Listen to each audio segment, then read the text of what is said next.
Hey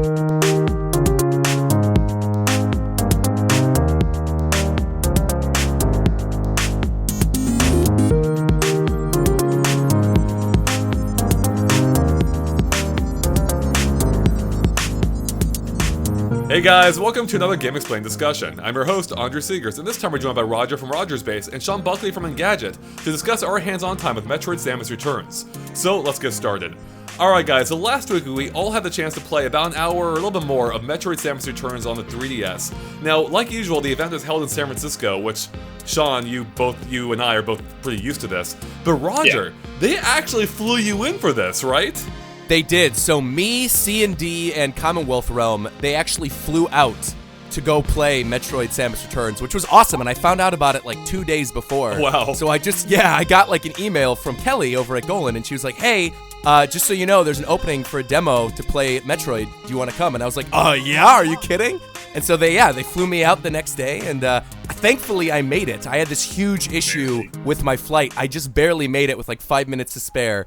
But everything turned out okay, and I'm really happy I got to play it. It's pretty funny, Isaac. During my time with the demo, I was playing the game, and like halfway through my demo, someone was like, oh no, Roger's flight is delayed. Oh, crap. Roger, was it worth it? Did you have a good time with Metroid? Oh, of course. Yeah, I mean, I've always been an enormous Metroid fan. I feel like people who followed me for a long time know this. I think it's probably one of my top 3 favorite Nintendo franchises alongside Metroid and Smash Brothers, though Smash Brothers is, I guess, I should say Animal Crossing and Smash Brothers. I was going to say Metroid and Metroid, huh? See, that's how much I love Metroid, is I was thinking about Metroid when I was... But like Metroid, Animal Crossing, and Smash are my big 3, and so I was super excited to get to play the game. I've been waiting for another 2D Metroid 2 for a long time. I feel like there's been a lot of people who have been clamoring for Metroid Prime, but there haven't been as many people asking for a new side-scrolling Metroid. I've always wanted it, and so to get both that and Metroid Prime 4 at E3 was awesome. And I'm just really happy it turned out as great as it did. I'm really, really impressed with Samus Returns. I felt the same way. I felt the same way about the announcement. I remember at E3, like the 4 coming on screen, and everyone going nuts. I'm like, yeah, that's all right. And then the stream ends, and I'm writing up something for work, and then suddenly out of nowhere, here's a traditional Metroid on the 3DS. By the way, it's out by the end of the year. I'm like, this is my E3 announcement right here. Oh yeah, right. I think really getting another Metroid, a 2D side-scrolling Metroid, is almost a bigger news here because it's been so long since we've had one. The closest thing we've had since Metroid Zero Mission was Metroid Other M, and the less spoken about that, the better, I think. Yes, Other M, the Star Fox Zero of the franchise. Oh, dang! But yeah, kind of true. Even if I actually did like Star Fox Zero more than I liked Other M. So, Sean, you were playing Metroid 2 recently for a video feature you did. Had you played that before, and what was it like going back to Metroid 2 after playing Samus Returns? I mean, I am a pretty big Metroid fan. I'm not super steeped into the lore, but I remember exactly when I first heard of Metroid. It was I was trading in some games at some, back before GameStop, small companies would do their own little trade-ins, and I was trading in some game, and my brother with me doesn't even like video games, especially now. I was with me, and I was going to get Mega Man. He says, no, Mega Man's for babies. You want Metroid. Wow. And this is my middle brother, and he normally he's not into that stuff. So, he's my older brother, so I listen to him, of course, and I get Super Metroid, and I've never turned back. That game just kind of had me hooked, so I kind of worked backwards and played the other ones. And yeah, so recently for a video feature at Engadget, for the Hyperkin Smart Boy, I was replaying Metroid 2, and I forgot how hard that game was and how it kind of stands apart from the original Metroid, Super Metroid, Zero Mission, and Fusion as having these limitations of the Game Boy game. It's still a good game, but it has these limitations that make it sort of frustrating. For instance, your field of view is a lot smaller, so you don't have a lot of view around Samus to know what you're doing. And there's no map, and you don't know what you're doing. It's easy to get lost, and all these little challenging bits. And it's still a really good game, but I kind of forgot what that was like. And then, by coincidence, Nintendo called me, do you want to see how it's better now? And I was like, absolutely. And I don't know if we want to get into it yet, but the improvements made to the Metroid 2 storyline in the 3DS version are just, they're fantastic. They don't validate the old game if you love the old game or if you're a speedrunner, but I think they're really worthwhile and a great way to experience. The storyline? Like the general presentation, you mean? Or just everything about it. Like, basically, I'm sure everyone already knows this is watching the video, but Metroid Samus Returns is basically a thematic remake of Metroid: Return of Samus. They're taking the same concept. This is the period of Samus's life, and her storyline is being retold in a modern way. And I think it's a great way to do that. I think the way it presents that world is good, and it's so much easier and more accessible as a player. And the opening cutscene this time around is awesome. It's done in this amazing. cool, like, 2D American comic book style vibe, and then when you put up the 3D slider, the way you see everything layered is just beautiful. And I gotta say, like, that was the one thing that really stuck out to me while playing through the entire demo, and I kept looking over to Sam and telling her this, is the 3D in this game is unbelievable. I don't think I've ever played a 3DS game, excuse me, that has looked as good as this does in terms of the cool 3D effects, because not only do the backgrounds really like separate from the foreground, but on top of that there's all these cool like battle effects. Like when you use the ice beam and you freeze something and then you break it, the ice will come flying at you from out of the screen. And it's just like that throughout the entire demo, and I had such a good time. It's funny that you said it stuck out to you, because, yeah, it literally does at parts Yeah, of it this does. game. It literally sticks out at you, yeah. But it does it in a nice way. It's not like distracting, like in No, your face. no, It's no, just no. kind of like normal. It feels natural. Like, I mean, that combined with the 3D polygonal nature of the world, the first time we've had this in a true 2D Metroid, it lends these environments a sense of depth that they haven't had ever, I would say. I love the 3D in this game, and I'm one who's kind of jaded on the whole 3D thing. Like, I usually play my 3DS with the 3D slider off because I'm over it. But here, it actually looked good, and I think maybe that's because, like, you're in these enclosed environments, so maybe it just naturally looks better, because you can kind of see the walls all around you, so you have that, I don't know, this consistency in the environments you're exploring. I don't know, it just looked really good to me, and the popping out effect you mentioned, Roger, the blowing up ice, for instance, that looked really good. Just a small touch. But, I mean, across the board, visually, I thought this game looks great. I don't think the videos do it justice. Even our own videos don't do it justice. It looks better in person on a 3DS screen than can be conveyed in a YouTube video. Absolutely. I think I'm just thankful that 3D is there in this game. I'm probably, I don't really know Roger's full thoughts on it, but I might be the biggest advocate of 3D out of this group here. I'm at least the biggest advocate of 3D on the 3DS I know. And it's rough because so many games are now trading that 3D feature for a little bit more graphical power or to fit more in. I think most of the latest Pokemon game doesn't have it. I know Pikmin doesn't have it at all. It doesn't have it at all.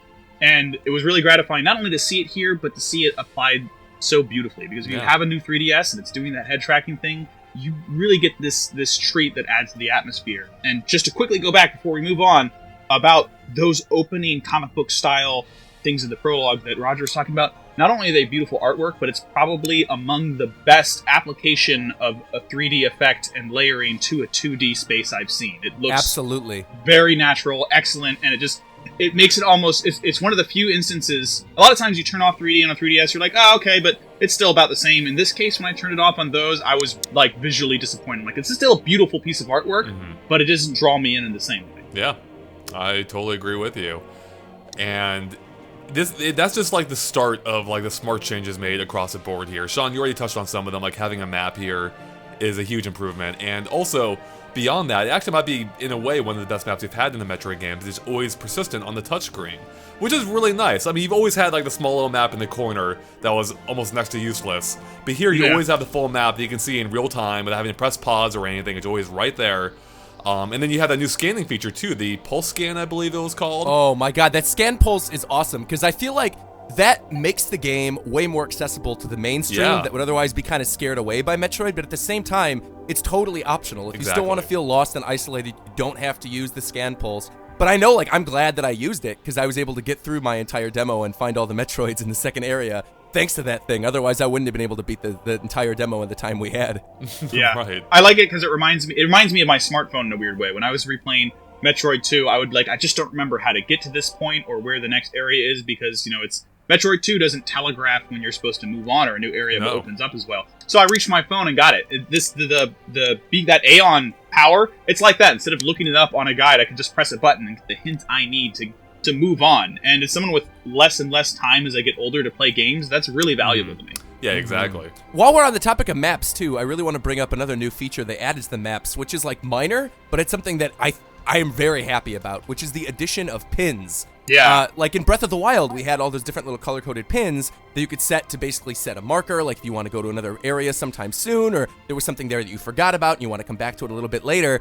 In this game, they have the exact same pin system, and it really does look like it was ripped straight out of Breath of the Wild. Because it's the exact same colors, and they're right on the bottom screen, and I had mentioned that to Sam. I'm like, I'm betting the dev team took some hints from the dev team on Breath of the Wild for this.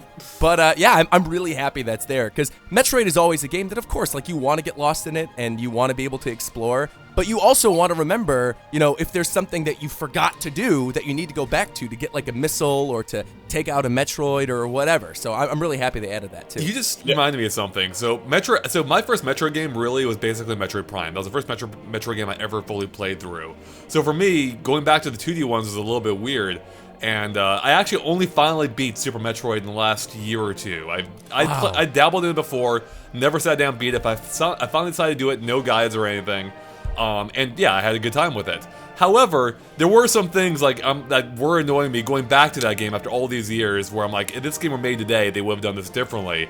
And I feel like this game, Samus Returns, is kind of like addressing almost all those concerns I had, such as you mentioned, like reaching a room with like a power-up that you can't reach yet and you want to come back later. But there's no way in Super Metroid to mark, you know, the fact that you wanted to come back. You either had to write that down or just keep it in mind, and I did neither, so I'd always forget about them. But this game, yeah, the pin system solves that. And I mean, this game kind of like resolves all the issues I've had. Aiming feels amazing in this game with a 360-degree, being able to aim in any direction. I love that. Whether you're running or on the ledge or whatever else. And that's something like I wish it's going to make going back to past Metroids hard for me. I think where you had to have that awkward shuffling as you try to shoot an enemy at a 60-degree angle or something. Hey, you know what, though? That's fine. If it makes people feel awkward, that just means that people need to buy Metroid Samus Returns, show Nintendo that you want more 2D Metroid, and then they will remake the best Metroid game of all time, Super Metroid, for Nintendo Switch. There you go. There's your answer. I like it. Man. I would definitely play a Super Metroid remastered. Oh my god, are you kidding? That would be... I mean, it's almost... I'm not sure if I would want a full remastering or one of those things where you can press the button, it switches modes, because there's so much... amazing art in that game. Yeah. It's a good looking game. I know for a fact, though, after playing this, that I'm never going to play Metroid 2 ever again. I feel like if I want to explore Metroid 2, I'm going to play this version of the game. This is such a clear improvement over the original. And not to say the original was a bad game, it's just that this is so much better. Mm-hmm. It's interesting that I'm glad they're remaking Metroid 2 particularly, because so much about what's iconic about Metroid comes from Metroid 2, and you kind of forget about that. The Spider Ball. The Spider Ball, the screw attack, so many things, design, like her redesigned armor, a lot of it comes from Metroid 2, and people don't experience because first of all, it's hard to get a hold of. It's only available on the 3DS Virtual Console, and it's hard to play. It's not very accessible. Of all the Game Boy games I had, it was one of those ones I gave up the most frequently on. Mm-hmm. Yeah, for sure. The accessibility here is, I think it's really huge. I'm not sure about everything. Like you were saying, the aiming. I do like the aiming. But before we leave that point, it makes me wonder something that some people might not like what it does to the enemy design. So the aiming and let's talk about the aiming and the counter system. Right. Okay. Yeah. You guys start with the counter system. Let's go with the positives first. Well, it sounded like you had a point there. It sounded like. Well, the whole point here is the aiming and the counter system. If you're not familiar, one of the really cool things about Samus Returns, I keep wanting to say the other name of the game. The Return of Samus is this new counter system, which can make you feel really powerful and awesome, and basically creates enemies will swoop down and attack you, and if you press B at just the right moment, it'll put them into a counter position, throw them away from you, and line them up perfectly for your shot. And this is incredible. Like when you're fighting a Metroid and it's coming after you, and you time it perfectly, and you can unload missiles into its belly. It feels really, really good. Mm-hmm. But I kind of found, with more common enemies, I had a harder time getting this. Not only because the timing wasn't perfect, because the bats are designed to be countered. So if you're not using the counter, you're almost at a disadvantage with them. It kind of makes it harder to play in classic styles. And I'm split about whether I think that's good or bad. And I was wondering what you guys thought about that change in enemy behavior. So with the melee counter in particular, one thing that helped me when I was playing the demo, and this is going to be really weird, but it's what helped. When the bats would start their ascent right before they sort of dive bomb you and you have to use the counter, I would just go, I suppose, yeah. And then right on the very last one, I would be able to hit them every single time without fail. And it took a while. I was like halfway through the demo before I realized that would work. And I was sitting there quietly and under my breath going, I suppose, yeah. And it really does feel like something out of a Rhythm Heaven minigame. Wow. Yeah, it isn't a split-second attack. It's like there's an arc to her uppercut that you really have to land, and it's almost like a mix of something out of a rhythm game and also like a parry from a fighting game. Yeah. It's like if you put those two things together, that's what it feels like. I mean, I loved the melee counter. I think overall I like it a lot, yeah. Yeah, as for the aim stuff, I mean, the only time I ever had an issue with the new free aim thing was one particular puzzle, and I'm sure you guys know what I'm talking about, where you have to get to a Metroid that's in a room that's basically closed off, and the only way to get into it is by going through the ceiling. The only way to get up to the ceiling is to freeze an enemy that's coming out of the ground, jump on top of the enemy, and then use your free aim to shoot a missile at sort of like an angle at the ceiling. And that one moment of the demo took me like 10 minutes. It took a really long time to get that, and I think a lot of that was due to the aiming, because I kept trying to either go straight up or straight down, and it just like was not working for me. You have to sort of do it at an angle and use your free aim to basically like shoot the missile and get up to that other room. So that was the only time it ever like bothered me. I like the fact that the targeting reticle line or whatever turns red whenever you're on the enemy, so you know immediately like to just click the A button and then shoot them. Yeah, and the counter, like I said, once I learned the timing of it, it was pretty nice for me. Yeah, so to address your point, Sean, about the counter, like I totally see where you're coming from, but it does change how the game feels compared to most other Metroids to some degree, even if you had the option to ignore it, because some of these enemies are kind of designed with it in mind. But you are able to you can still see those bats attacking. You can backtrack if you want, or bat-track if you will, and shoot them from a distance. It does change how you play, though. I actually like the counter, though. I thought I like that it made the game feel different. And I like the risk versus reward element added to the game. Oh, absolutely. You're taking a risk in doing this powerful attack, especially against Metroids. But if you screw up that timing, that Metroid is going to really do some damage to you. Whereas you want to attack from a distance, you can. It's going to take a lot longer. So I really like the element, and I'm gonna need more time with the game to fully see if it works, if it pans out throughout the whole course of the experience. But so far, I like what's added to the game. Plus, I like that it actually makes Samus feel a little bit more powerful. Like it makes her feel like she's not just not just gunning. It makes her suit feel like it has some power behind it. Yeah. Pulling off the counter combo, it gives this more powerful dynamic because it gives you this almost epic sort of setup where it zooms in on her and the enemy. It does. And I think it does change how the game feels versus a traditional Metroid game. But I kind of think, although I do have some things that I don't necessarily like about it, I think it's important that they're there, because if it was just a stock remake of Metroid 2, it didn't do something to push the genre forward, to push the game forward and add something new, I don't think it would have felt as magical. But it feels like a more fresh experience, because it's not just a remake. Like, look, we took this idea, and then we thought about how we could improve it and make it better and more interesting and unique. And so it's a 2D Metroid experience, like Fusion and Zero Mission and Super Metroid were, but it's also its own thing, and that's, I think, in part because of these added abilities and moves. So you kind of touched on something there. This game really, to me, almost, like, if I didn't know it was a Metroid 2 remake, I don't think I would have ever guessed. Like, aside from the very core bones of it, where you go around hunting Metroids, this game feels and looks so different from its predecessor, or from the first one, or second one, I should say. It's way more different than either the other or than the Zero Mission remake was. Like, I mean, it feels to me like an old Super Metroid. It feels like a Super Metroid type game as opposed to a Metroid 2. Yeah. And I think a lot of that has to do with the field of vision. Like, not having Samus take up the entire screen really does make a difference. Yeah. That's why I never played Petey Piranha on Mario Kart, because he would just take up the whole screen. Yeah, no, there's something to be said about that. Like, this game, I mean, really, this game feels like a brand new Metroid to me, is more my point. Like, if you don't like Metroid 2, don't let that bother you. This game is something else. Yeah, I think it gets all of that right. And it's definitely not I went back and checked my footage of Metroid 2 versus our footage from the event. It was very, very much a difference. Like, the levels aren't the same. Like, it's not like, when you get the Spider Ball is my best example. When you get the Spider Ball in the original, you go through a very specific kind of intricate series of pathways you need to crawl out of the Spider Ball, completely different in the new game. So it's very much like every element for Metroid 2 is here, but different and better and more in the style of, like Roger said, Super Metroid, because you have a proper field of view. You're not 3/4 of the screen. Right, exactly. Have you gone back and, well, you probably had a chance to listen to it at the event too, but have you watched your direct feed since and gotten a feel like for the music they added to the game? Because I'm in love with it so far. Yeah, it's really good. I mean, it's super atmospheric, which is always what I want from Metroid music. I've always been a fan of the more atmospheric stuff instead of like the melodies, and that is what this whole entire game is like, really. I mean, like, even some of the small things that happen, not even just with the music, I guess you could kind of even tie it in, but just with the sound design of the game. When you're about to fight a Metroid, when you get closer to a Metroid, there's that little beeping noise that happens. And it's funny because the closer and closer you get to the Metroid, the beeping sort of speeds up and it gets all the more terrifying. And if you're not prepared, you don't have your energy tanks reserved and you have very little health, and you're at this one area you can't really go back to, and you're stuck and there's a Metroid right there, you feel like, oh my god, I'm gonna die right now.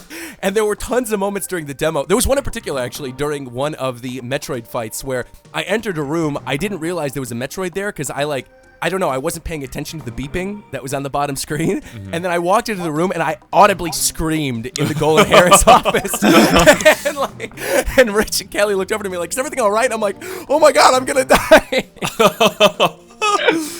That's awesome. Yeah, the atmosphere, it does a really good job of drawing you in. I think it's a little bit more balanced, which is good for me, because one of my favorite things about Super Metroid, and also the reason I can't play it, is because the atmosphere is so well executed, it makes me depressed. This one, I still feel isolated, but I don't feel like I want to die. But they did a great job with the sound design, like you were saying. Fans of the music of the original Metroid 2 will be really happy with this. The same themes are in there, but they're much more balanced, and like the same song. There's a very specific song that plays forever in Metroid 2, and they reuse that theme in different and creative ways throughout the soundtrack, and it's really, I didn't even notice it because it was so subtly integrated, so it was really satisfying, like, oh, there's the theme. It's like this cool, like, Where's Waldo kind of thing. Yeah. Right.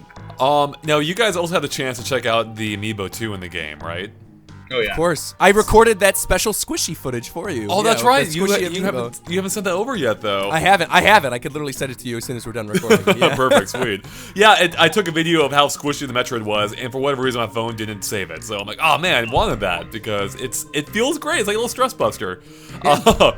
But what did you guys think about the Amiibo use in the game, or at least to the extent that we saw? Because what we saw is when you scan in any of the Amiibo, you basically unlock an extra tank, like an energy tank, a missile tank, or the ion energy, or however you say it. A little extra Aeon energy. Aeon, yeah. So it basically acts as like a reserve. Now, interestingly, unlike most there's been tons of games that have used Amiibo for like this help functionality, but this one's locked to your profile. It's like once you as soon as you unlock that extra tank, you can't get rid of it, which is fine, I suppose, if you want that permanent access. But for me, that's an incentive not to use it at all. It's like, well, I don't want this this signal that you had to use an Amiibo to get through the game. But what did you guys think of the Amiibo and its usage? Well, I'm split on how it's doing that, because on one hand, I understand and like that it's a one-time unlock, because I don't want to carry an Amiibo around with me with my 3DS, because the 3DS is a portable console. That's goofy. It doesn't feel right. But three of them is bigger than 3DS itself. Right, but on the other hand, you're right. It feels weird, because everything with Amiibo typically is a temporary sort of thing. It gives you a temporary boost or a little bonus for a short period of time. It's not something that just unlocks it as if you paid like $1.50 to unlock it from the store. Right. It's usually something different. So I think that's different. It's not necessarily bad, but it is. Everything about the Amiibo use in this game is sort of off-model for how Amiibos are typically used, and so that's interesting. That's true, like hiding a major feature, fusion mode, behind the Metroid Amiibo. Right, and I think the Samus one, too, the Samus Returns Samus Amiibo, also unlocks, art, doesn't it? When you beat the game, a couple of them do, an art gallery or something? Yeah. So I think the Smash Brothers ones unlock missile tanks, and then the Samus one unlocks the energy tank, and then the Metroid one unlocks basically this little thing on the bottom screen that will alert you where other Metroids are on the screen, right?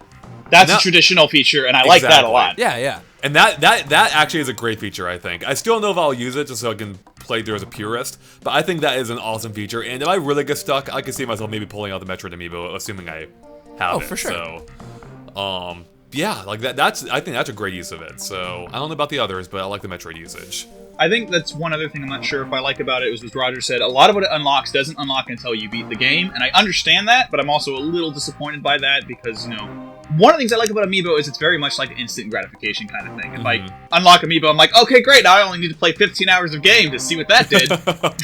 Well, plus, you also have to scan it again once you beat the game. It doesn't say that you already scanned it. You have to scan it again afterwards. I didn't know that. I didn't know that either, Yeah, I believe it says that on the screen. I could be misremembering, but I'm pretty sure it said that. Which means, if you're playing portably and you're not home with your Amiibo, yeah, you're kind of boned until you get back. So Yeah, I think what's important to note about these Amiibo, too, because I've been seeing, like, so many stories going around regarding the usage of Amiibos and whether or not it's, like, required for the game. It's definitely not. Like, there's a hard mode in the game that unlocks after you beat the game. That is not the fusion mode. The fusion mode's like an alternate hard mode where you can use the fusion suit, but it's definitely not required to, like, you know, play through the hard mode of the game. They're not locking hard mode behind a paywall.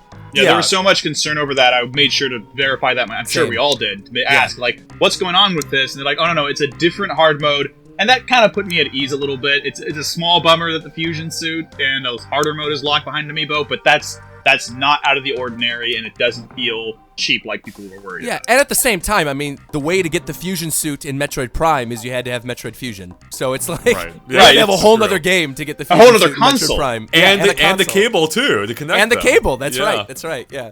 I would be surprised if many people took advantage of that, so... do you guys... So we've been pretty positive about this game so far.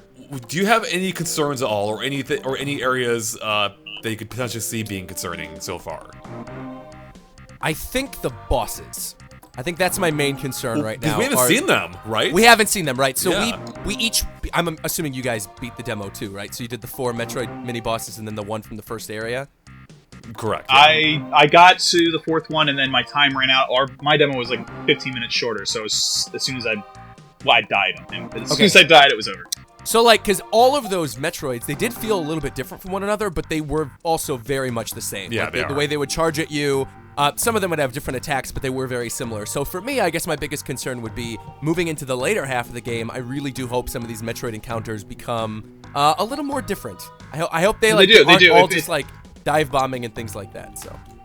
No, so there's, I don't know how familiar you are with the original Metroid 2, and I'm only vaguely familiar because I've never beat it, but I've done a lot of research the last couple days. There are actually several different kinds of these evolved Metroids. So there's these dive-bombing ones, and they kind of, my impression is they become more like nuisance enemies later on because you get so powerful. And then there's like Alpha Metroids, Zeta Metroids, Beta Metroids that all have different abilities and powers. So I know that's going up. What I'm worried about is, since there's only these sets of Metroids, I don't know, if besides the final boss of the game, if there's any other unique bosses that aren't just repeat Metroids. Because it's kind of like, that was one of my problems with, there was a Metroid Prime game for the DS, I can't remember the exact name of it, Hunters. Metroid Prime Hunters. And Hunters was good, but every boss was the exact same boss, and that's why I stopped playing the game. You go through a whole level and fight the same boss you fought at the end of the last level, and so I'm worried, the same way Roger is, that even with these very different kinds of Metroids, it'll still get too repetitive and not feel fresh enough to, like, there's a satisfaction in beating a new, interesting boss that you haven't encountered before. No, I think you guys totally hit on it there. I think that's my only main concern too at this point. Like, the fundamentals are all working fine. It's just the bosses. But I already, like, when I was going through my footage, I already could not discern one boss from another or one Metroid from another. I'm like, I don't remember which one this was. At the time, they felt like they got harder each time. The first one seemed easier, but I can't prove that. The way I was able to differentiate them in the footage was just the area they were in, because that's something we haven't really talked about yet, but the environments are actually really varied in this game, and I guess that's not really something that you're able to see in the original Metroid 2, because it's all, on that really crappy gray and green Game Boy screen, and you're not really looking at, like, any beautiful colors. But with this game, I mean, there were tons of distinct areas. There was, like, that lava area. There was like, this cool purple area that was covered in mist. The opening area of the game that a lot of people have seen that kind of looked like Chozo ruins. There was, like, a tropical area at one point where you find a Metroid. That tropical area was beautiful. The way, like, the 3D worked on that, and you saw, like, the water and the plants in the background. So, yeah, I think that's one thing I was really impressed about the game was the variety of the environments this time around. That's not something I expected from a handheld Metroid, but it's something that I'm really happy is there. I really enjoyed the detail behind those environments. Like, you could look, even in the open area, you could look into the depth behind them and be like, there's life and things going on out there that have nothing to do with what Samus is doing. And, like, you almost want to step into that, but if you did that, then you'd be playing Metroid Prime. Right. Yeah, it's true. Well, guys, do you have any final thoughts you want to bring up here? Any points you want to touch on that we haven't yet before we wrap it up?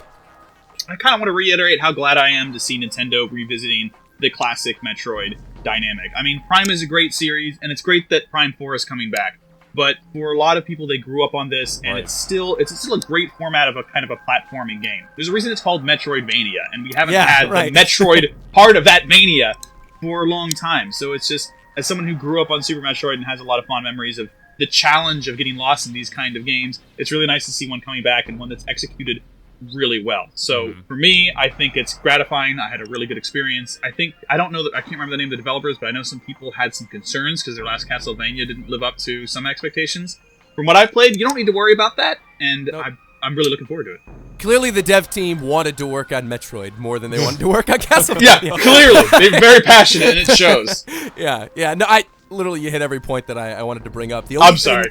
The only thing that we didn't talk about that I also like are the new little teleportation pods. Yeah. That will fast travel you between the areas. That's I don't nice. think that was in the original game, and that's something that's definitely going to help when I'm basically playing the final version. But yeah, everything you touched on, the atmosphere is awesome, the music. I hope the bosses are a little more varied in the final game, but beyond that, man, I mean, this is exactly what I've been wanting for years. I've been waiting for something like this since it wasn't Super Metroid. What was it? Zero Mission. The one that was on Game Boy Advance. So yeah, I'm stoked. I really cannot wait to play this. I'm glad you both feel as good or as strongly about this game as I do so far, because there was like a comment in our video preview from someone's like, I expect better from GameXplain, not just be a shill and like just praise this game endlessly. I'm like, no, the game was really good from what I played. Yeah, that was really good. Granted, I mean, it could, there's potential it could fall apart in the latter half, and maybe, we'll see in the full review. But based on my playtime with it so far, on that hour and a half of total gameplay so far, it's really good. It's shaping up to be a really good game. To the point where I said earlier, like, it's going to make going back to some of the other Metroids, I think, a little bit more difficult, because all the changes they've made so far, I'm pretty much totally on board with. So the game feels good, and I can't wait to play it. And it's only, a month away now? Yeah, September 15th. That is So awesome. close. Yeah. I think one last thing I just thought of. I think a lot of way it kind of validates one of the major complaints people had with Other M. Other M's gameplay wasn't terrible, but it just, Samus didn't feel like Samus, and I think this Samus, with just a little bit of text describing her attitude without like going too deep into it, kind of feels like Samus again, and that's really nice. Without her talking about babies and... That's right.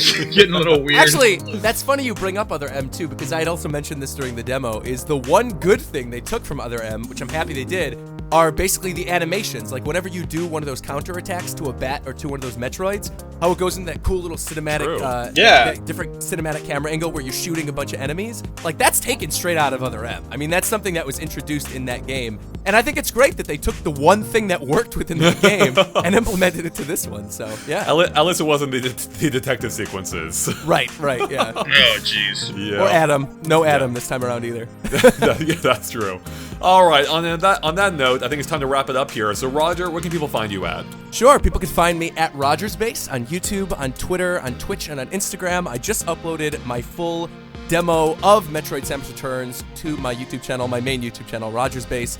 There was also a cool little vlog thing I added in the beginning of that, so check it out. And additionally, I have a secondary channel, Game & Vlog, where I upload a lot of gameplay and more Nintendo videos than I do on my main channel. So if you're into more of the Nintendo stuff, which you probably are if you're watching this on GameXplain, make sure to check out Game & Vlog as well.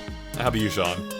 You can find me at Engadget.com, and also if you really want more of me and not just my writing for Engadget, you can find me at Seanicus, that's SeanicCus, Seanicus with 2 C's, on YouTube, Twitter, sometimes Twitch, and I haven't launched yet, but I might also have, because that channel's right now, it's mostly Disney stuff, but if you want more gaming stuff, I'm going to be launching Seanicus Plays in a couple of weeks, and I'm probably going to be playing some Metroid stuff in anticipation of this game coming out, Nice. so you can find me there. Timing.